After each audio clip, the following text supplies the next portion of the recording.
Bonjour Anissé Mbida. Bonjour Dimitri, bonjour à tous. J'allais lancer Alban, mais c'est vous d'abord. Un nouveau type de boutique va bientôt ouvrir. Alors on connaissait les épiceries sans caisse.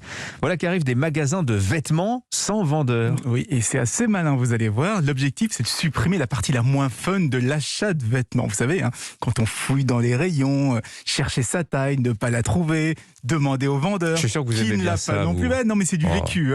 Ouais. Faire la queue pendant des heures devant la cabine d'essayage avec ses vêtements sous le bras, je vous ai dit, ça c'est des choses qui sont pas super fun. Et bien là, il s'agit de magasins organisés totalement différents.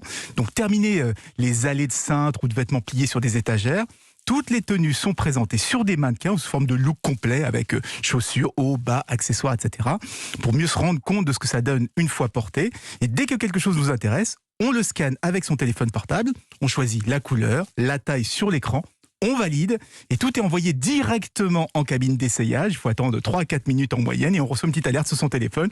Vos vêtements sont prêts en cabine numéro 15 et seul son téléphone va pouvoir ouvrir la porte. Donc tout est automatisé, il y a plus de personnel dans ces boutiques-là. Alors si, il y a des conseillers, il y a quelqu'un à la caisse, il y a des gens dans l'arrière-boutique, mais la plupart des opérations sont automatisées. Par exemple, quand on est dans la cabine d'essayage et qu'on veut une autre taille ou une autre couleur, par exemple, il suffit de le demander sur un énorme écran tactile et ça arrivera directement dans un placard qui est déjà ça, c'est dans la chouette, cabine. Il n'y a ça. plus besoin d'appeler le vendeur ou de traverser, plus besoin de traverser la boutique à moitié nue.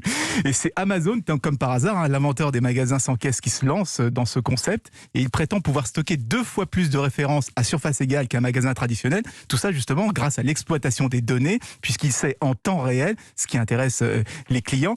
Alors je me dis quand même qu'il faudra valider le concept et surtout que les fashionistas s'y retrouvent, parce que j'en connais certains, moi, qui adorent passer du temps à fouiner dans les allées.